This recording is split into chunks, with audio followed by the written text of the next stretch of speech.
Hello everyone. My name is Kobe Cohen and I'm here to talk to you about how we can help you secure your Microsoft Office 365 environment. During this session, Pranav Kumar, fellow consulting systems engineer, and myself will present how Cisco solutions can protect your email, users, data, and applications in Office 365. Before we're getting started, I just want to remind you all that you can put any of your questions in the Q&A box, and those will be answered at the end of the session.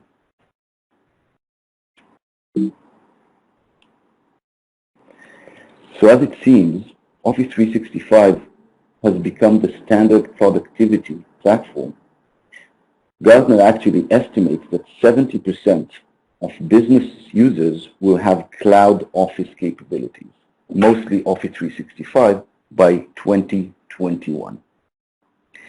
Microsoft Office 365 commercial monthly active users number is now at 120 million, up from 100 million in April 2017. And we do know that moving to Office 365 makes a lot of sense. First of all, it is cheaper, of course. According to Gartner, companies with fewer than 1,000 users are better off moving to Office 365 because they save up to 24% on average. In addition to the cost savings, users have access to a productivity and collaboration platform, so it's easier, of course, to create, share, and store information easily, and it's simpler to adjust or upgrade the subscription. But we know that while Microsoft provides a powerful productivity platform, it is not as focused on security. Organizations moving the Office 365 productivity suite to the cloud need additional security to keep users safe. Another Gartner estimation is that 50% of Office 365 customers will rely on third-party security tools by 2021, which is up to from 15% if we're looking at the measure that was in 2016. And now we should take a look at the key security areas that need to be addressed.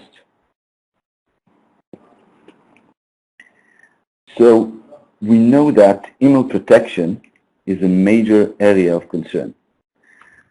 When it comes to email security, in their latest market guide, Gartner found that Office 365 email security capabilities are lagging, and as a result, Office 365 customers need advanced email security protection from a third-party product.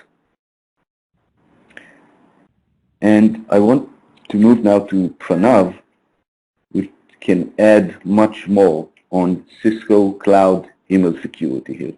Thanks, Kobe. As you heard, Office 365 does provide some features, but not all when it comes to security.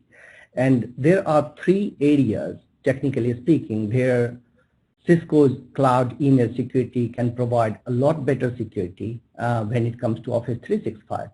Typically, we will sit in front of Office 365, and what I mean is that you will point the MX record to our Cisco email security cloud. We will receive all the emails because your MX record is pointing there. And then we will apply the policies that you define as an administrator. And so we will quarantine or drop the email as per the policy. And we will send the clean email back to Office 365. This is for inbound email. For outbound emails, it takes the same route other way around. So your users connected to Office 365 will send an email out to a third party out of the organization. And then Office 365 will have a connector that will send that email to Cisco Cloud, and Cisco Cloud will again apply the policies, DLP, encryption, content filter, etc. Before it sends the email out, if the email complies to the policy. So talking about these ones, there are three areas where we provide a lot better security than Office 365, and we complement the Office 365. The first area is the availability and assurance. So we provide dedicated IP address. That is the first feature. What I mean is that, yeah, you may say that, okay, it is just an IP address, isn't it? Because Microsoft does share the IP address if you don't ask them. And when you ask them for dedicated IP address, it costs you a lot of money. And I do mean a lot of money.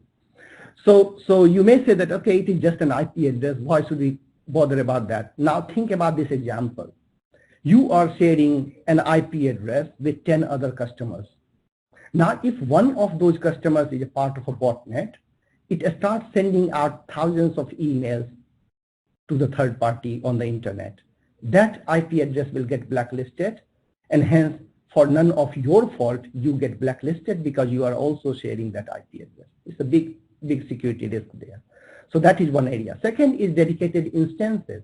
We do not share the infrastructure with anybody, any other customer. So your servers are just your servers.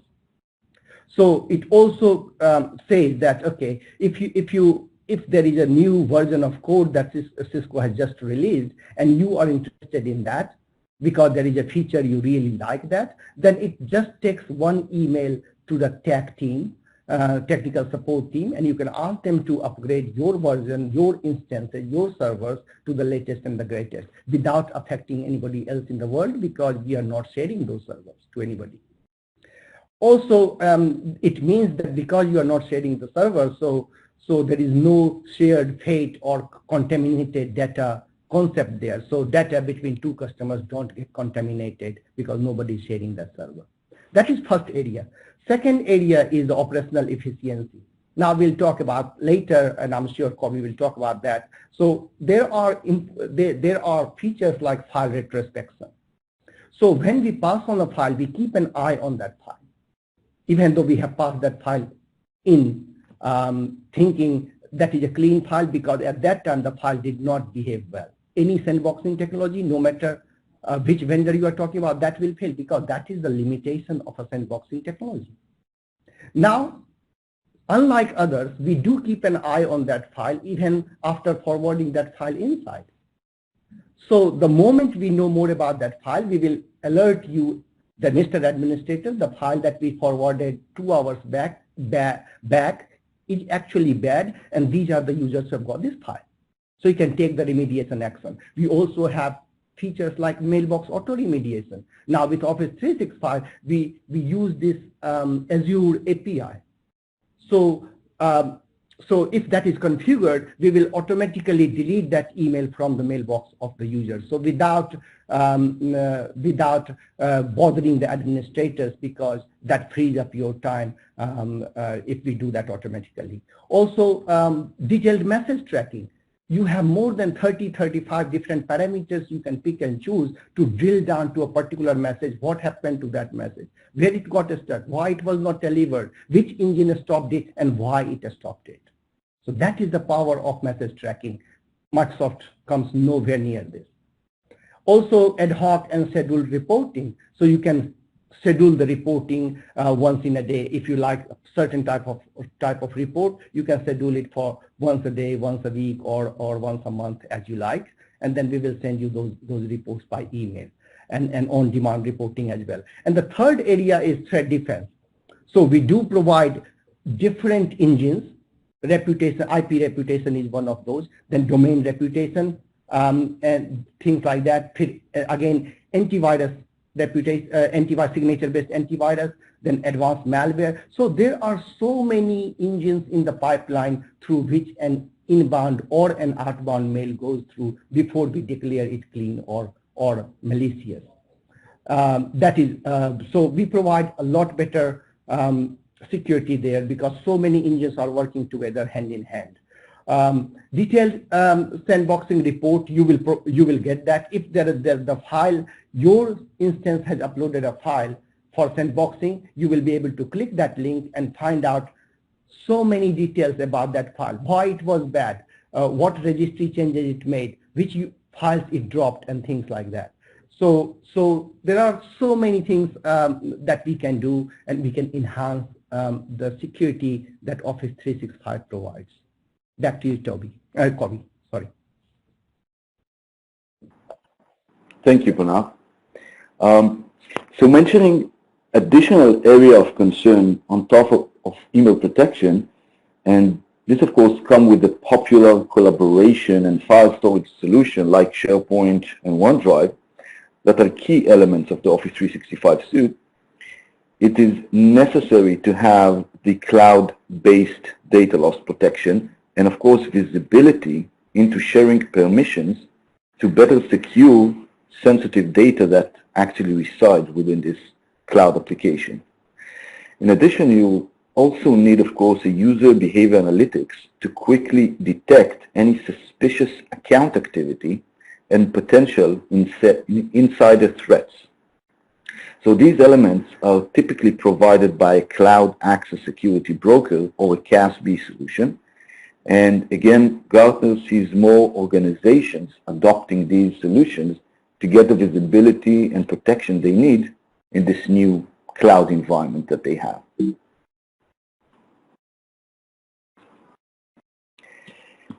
We do see two major categories that require additional security. First one is, of course, threat protection, and the second one is data protection. In this situation, Cisco can help in both of these critical areas. We can help you secure your users, or basically cloud identities and email, and protect the important data that is being created, stored, and of course shared in Office 365. And if we'll dig into the type of threat protection and data protection that you need to realize the productivity and efficiency goals of your Office 365 deployment, this can be done without exposing your organization to more risk. So when it comes to threat protection, there are four key areas that need to be addressed. Let's talk about the first one, which is compromised accounts. So basically, how can I detect an account that has been compromised? So as we mentioned earlier, attackers are compromising cloud application accounts at a surprising rate. It's necessary to have or to quickly identify compromised accounts so that you can stop the attack and of course minimize the damage. This is especially important for privileged or admin accounts. The second threat, or the second key area that I want to mention, of course, is malicious insiders. So basically, as malicious insiders are unlikely to trigger typical security alerts when performing nefarious tasks, detecting insider threats is extremely difficult. Basically, giving the ease with which malicious individuals can leverage cloud application to access, modify, distribute, and of course, exfiltrate sensitive information, detecting and mitigating malicious insiders is crucial to effective cloud security. Moving on to visibility into emerging threats, or basically comprehensive threat intelligence. So as the cyber attacks against Office 365, and particularly Exchange Online email, have become more sophisticated, so does the security to protect against them. To be effective, you need a solution that provides, first of all, broad visibility to detect emerging threats, and of course, block them faster. We do this with one of the largest threat detection networks in the world. We refer to it as Cisco Talos, and we'll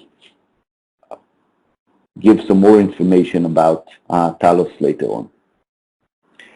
And the last key area that I want to mention here is the retrospective security.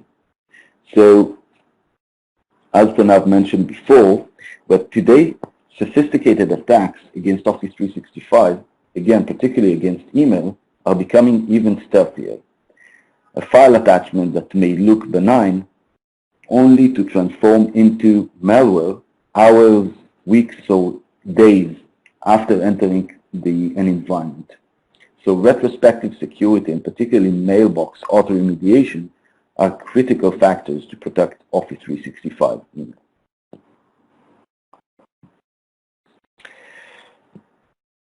Around detecting compromised accounts and insider threats, we're leveraging, of course, the Cisco Cloud Lock that analyzes the actions your users perform in Office 365. So we have a set of policies that detect things like logging in from 2 countries in different continents within a short time frame, which is, of course, a good indication of a compromised account. We also use a capability called User and Entity Behavior Analytics, or UEBA, to establish a baseline for behavior over time and send an alert whenever activities deviate from that baseline. This can be used to detect both account compromises, administration mistakes, and malicious insiders. We do all of that by connecting directly to Microsoft Office 365 and, of course, other cloud platforms via public APIs. So we don't look at your users on different platforms separately, but instead tie all of those activities back to the individual users. We correlate those activities across platform so that we can even detect things like user logging into Office 365 from, let's say, San Francisco, and then logging into Salesforce from Nigeria 5 minutes later. Or overall, a user that logs in from multiple geolocations in an unreasonable amount of time within a predefined set of time, like within a week. As I just mentioned earlier, Cisco Talos provides comprehensive and superior threat intelligence and is the backbone of our Cisco email security solution and our CASB solution. While Talos monitors around 600 600 billion messages daily, Microsoft only sees around 400 billion monthly. In other words, Talos sees more in one day than Microsoft sees in an entire month. The reality is we invented the email security space, so we have been doing this far, far longer. In addition to email, we have all of our security products, including web, firewall, and DNS, all fitting into Talos. This gives us both volume and diversity in our intelligence data. But what's important is what this superior threat intelligence can do for you. So with Talos, we have more visibility into threats, and as a result, we'll help them detect emerging threats faster and block them before they launch or before they reach Cisco email security customers. And we do that how? Basically, Talos updates Cisco email security customers with the latest intelligence every 3 to 5 minutes. So now let's talk a little bit about another capability, which is only available to Office 365 customers with Cisco. Basically, with our technology, Office 365 customers can remove threats from Office 365 inboxes automatically. We do that with our Advanced Malware Protection, or AMP. The feature is, of course, as Pranav just mentioned, is called Mailbox Auto-Remediation for Office 365, and it helps to remediate malicious files. The reason this is so important, of course, because email attachments with stealthy malware are often programmed to evade detection when they come in. So with Mailbox Auto-Remediation, if the verdict of the file changes from good to bad, Office 365 customers have visibility into where the file is in their environment, and of course can remove it, and can remove it even automatically. So this automated response is a game changer for Office 365 customers. It basically means that administrators can forget about cleaning up infected mailboxes manually. With this technology, Office 365 customers save a great deal of time and remove threats faster to contain their impact. Pranav, I appreciate if you can add some more information around that.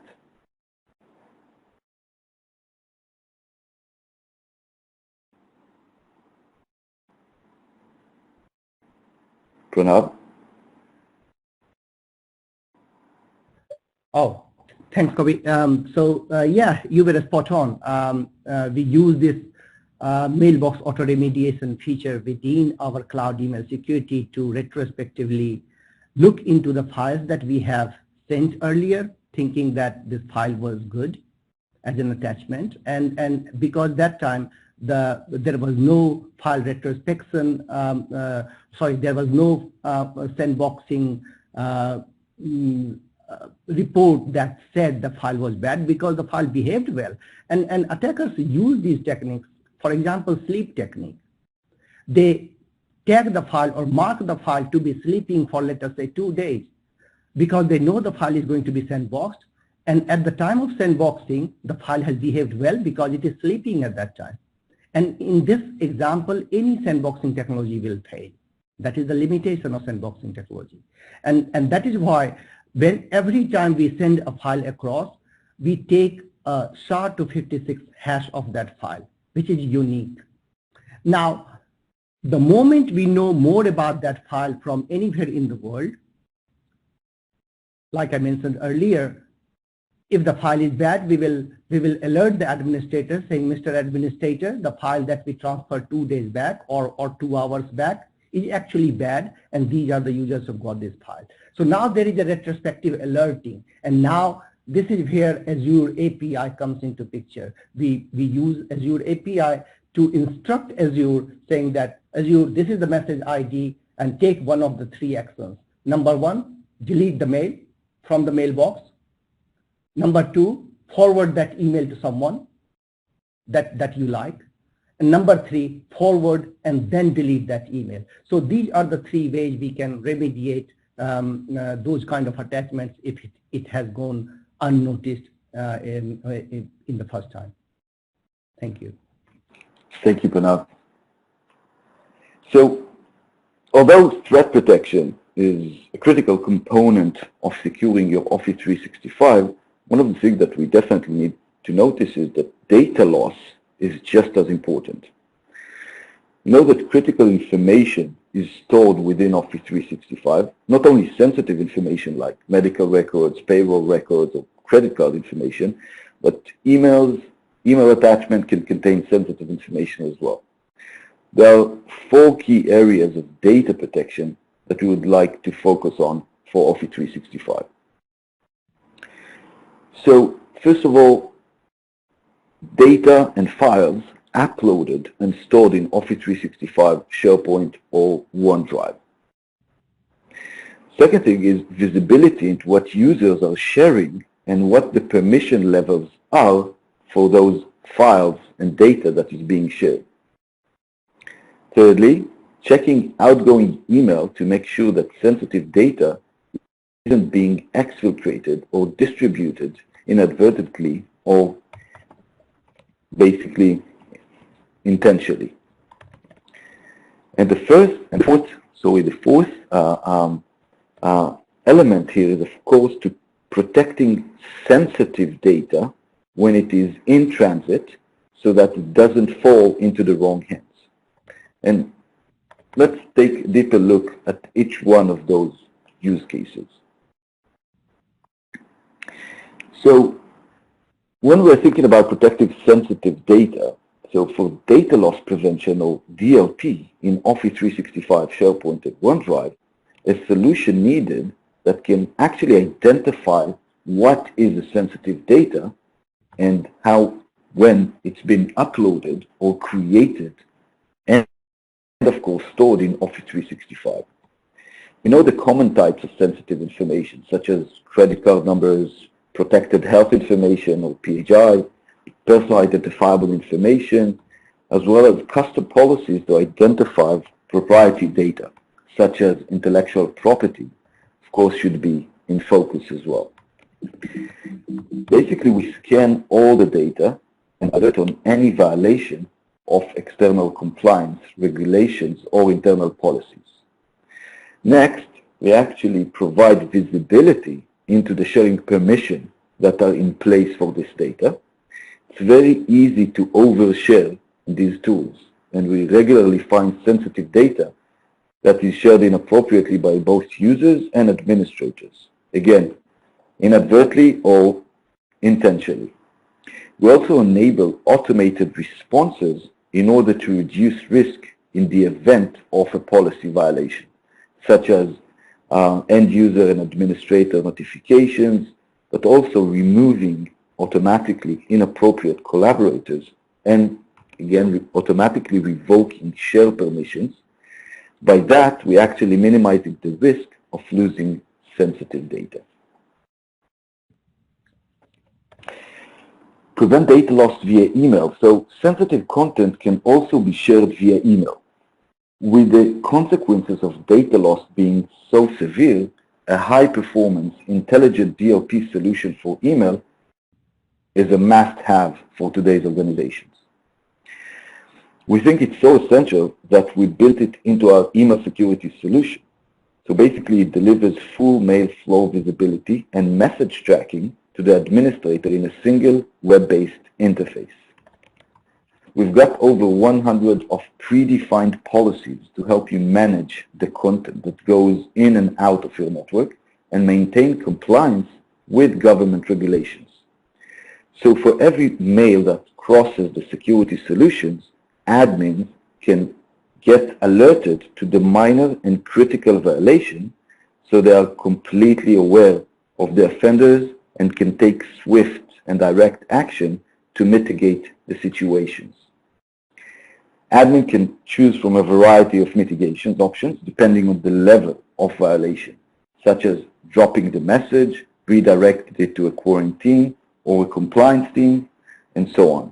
This empowers Office 365 customers to control who can send what information, where, and of course how, protecting against both accidental and malicious data losses. Kobe, can I add a few things there, if I may, please? Sure thing, Pranav. On the DLP on email side, so yeah, you were right. We have 100 plus policies already created. To be precise, it is 135 policies already created. And now you as an administrator, it's very, very simple. Even I can do it. So it says that, okay, I like this policy, for example, UK driving license, UK credit card number, UK NHS number, passport number, things like that, or PCI compliance. And if I like that, I will create a repository of all those policies which I'm going to use in my rule set for outbound emails. And I can use one or multiple of those rules, DLP rules, into my outbound policy. So that is very simple. And then, like Kobe said, that you can take whatever action you want. You can just quarantine that email and notify a compliance officer saying that this mail is going out. Can you have a look on it? Look on this email, and then he will approve or release that email or drop that email. So very robust there. However, what I wanted to add here is that many a times when I talk to customers, they say that, okay, they want DLP, but what actually they want to do is they want to look for a particular word in an attachment. So for example, if there is a word confidential, then stop that file. Or they want to stop certain types of files. And if you want to do just these two kind of things, then you don't even need the DLP. Our content filter is powerful enough to stop those kind of activities from happening. So you can create a content filter rule, and you can be as granular as this. You can say that if email is going out from user one of my organization to pranav@cisco.com, then and if the email message body or subject line or the attachment contains a word confidential or any other word from these dictionaries, then take this action. You can be as granular as that. Yeah.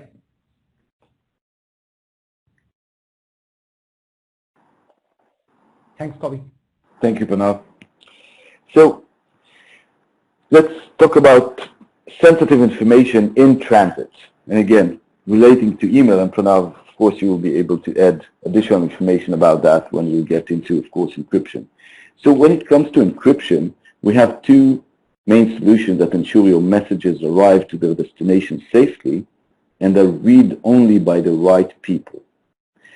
One utilizes, of course, cloud-based key storage, and the other on-premises key storage. Basically, we have over 5,000 customers using these solutions today.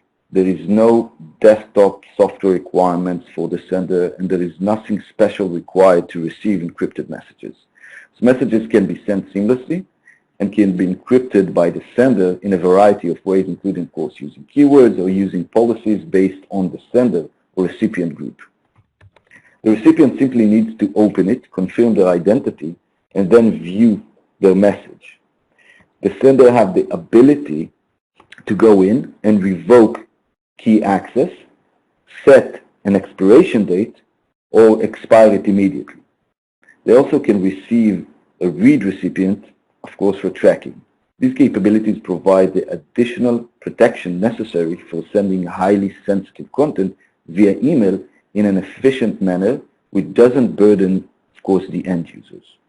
Pranav, do you want to add information about this? Yes, sure. So we provide two types of encryption mainly. We do have SMIME. I'm not going to talk about that today, but yeah, mainly two types. Number one is that TLS encryption. So as you know, TLS encryption is gateway to gateway. So there will be an agreement between your organization's email security server and your partner's organization, and then it will be, these two gateways will be configured to send email using a TLS tunnel. That is one thing. So every email outgoing or incoming can be configured to use that TLS tunnel when communication is happening or emails are going back and forth between your organization and that organization, a third party. That is one way. Second way is that we use CRES encryption. CRES is like Cisco Registered Envelope Service. In that kind of feature, what you are doing basically is a business to user, end user, not gateway to gateway. So business to end user or user to user, if you like. So a sender is sending an email and he marks that email as encrypted. Or let the policy, or as an administrator, you can create a policy on the email security solution itself saying that if this condition matches, then encrypt this email. So you are not depending on the user, because we all are humans, we make mistakes, right? So in that case, the sender sends the email encrypted. Either sender selects that to be encrypted or policy does it automatically. On the recipient, when he receives that email, he will only see saying that you have an encrypted email, please double click that HTML file. And the original email, the payload, is encrypted in an HTML file, and the key goes into the cloud, the CRES cloud. Now, when the recipient double clicks that file, he will be asked for his password that he has created on his CRES account. Now, I know you may ask, password, how do I get the password? Because first time when you are using CRES as a recipient, you will have to create a free account there. So it is a lot simpler than you creating a Gmail account. So once you have that account, when you double click that HTML file, which has the encrypted email, you put in your password, CRES password, and the email will be opened in a browser. Now, from within that browser, you can reply all or forward that email. When you do that, that replied or forward email will also be encrypted going back or getting forwarded. However, as an administrator, you can control those tabs or those options, saying that if the email is going from this user to that, don't allow him to forward that email to anybody else.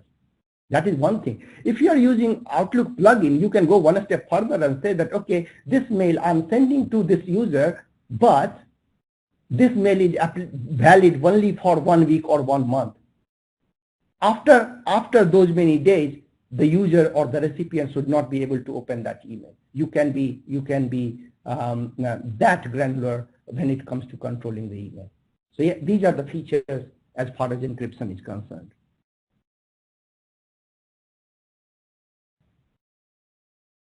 Thank you, Toby. Thank you, Pranav.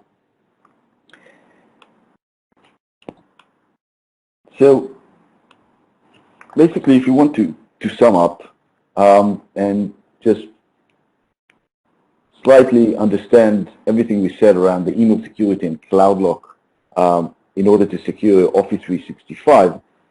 Now that you know why you need this better security to protect your Office 365 users and application, we can, of course, understand now that together Cisco Cloud Email Security and Cisco Cloud Lock, which are both cloud-based solutions themselves, which mean no additional software or hardware deployment is required, can basically protect users as well as sensitive data by detecting and stopping a wide variety of threats to help you leverage your investment in Office 365, and of course, in an efficient and of course secure manner. Before we sum up, and now that you know why you need better security to protect your Office 365 users and of course applications, we really want to continue the conversation by you schedule an evaluation both with Cloud Lock and with Cloud Email Security. And of course, we can help you see what threats your Office 365 email security isn't catching with the threat analyzer for Office 365.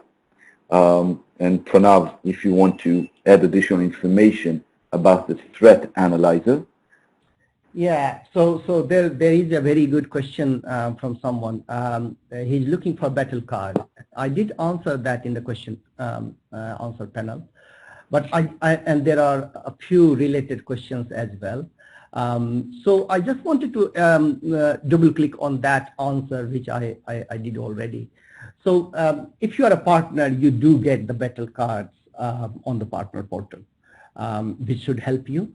But we go one step further than that. And what I mean is that we do have a tool called Office 365 Threat Analyzer tool.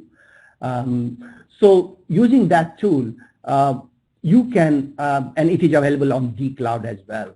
So it is up and running, and then you just schedule that tool, and there are steps written. So there are a few things that you got to do on vCloud, on our side, I mean, on Cisco side of the configuration, and there are a few more steps that needs to be done on Office 365 side, which customers should take care of. For example, they create Cloud Email Security Cisco as an application, and they have to trust it. So we need basically three different types of information from him. What is the app ID there, or there are keys created when they create the application. So once we have that, we configure Cloud Email Security with that information. So we are able to trust each other now, Office 365 and Cisco Cloud. Started trusting each other, and hence we will, and then you configure Cloud to scan certain number of mailboxes. If it is a big organization, I do not recommend you scanning everybody's email, because it will take a while to scan those emails depending on how many emails are there. So just pick a few of those, maybe 10, 20, 50 mailboxes, and then scan those emails. And at the end of that exercise, you will be able to see a one-page report. And that one-page report will tell you that how many malwares we saw there inside the mailbox of which user, how many mailboxes were infected, how many total were scanned, how many more malwares, how many more bad URLs, how many more spams we found in those mailboxes. And please mind, this is the beauty of this tool.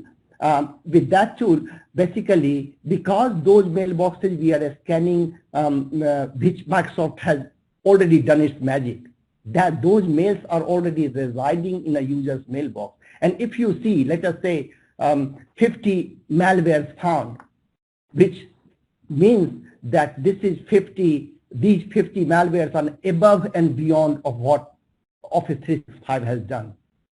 So that is the power of that tool, and we will be able to prove that our security is a lot better. There is a question saying that, okay, some of the customers are saying that if they go for E5, then they are good enough. Try this tool. Just try this tool. It is fantastic. It's a very good tool to prove that how we can enhance Office 365 security. Thank you, Pranav. One additional thing to add on the cloud side, so from a CASB perspective, in addition, of course, to providing a demo to customers, the fact that CloudLock can be extremely easily authorized or basically installed on the SaaS environment, which basically takes less than 2 minutes after the fact there is no software or hardware deployment. As part of the POV that we can create with the customer, we also provide what we refer to as a cybersecurity assessment. So basically, creating base policies and running a retroactive scan to look at all the data ingest that already resides within, for example, the Office 365 environment. So basically, we can create some kind of a summary that states that this is the amount of data or the amount of files that you currently have in the Office 365 that contain toxic or sensitive information and being shared inappropriately or just violates the compliance policies that you need to consider within the organization. So this is the overall capabilities within those tools. We'll look into question and answers now, but overall I want to thank you for joining this session today, and as just mentioned before, schedule an evaluation or an assessment today with your customers. Thank you very much.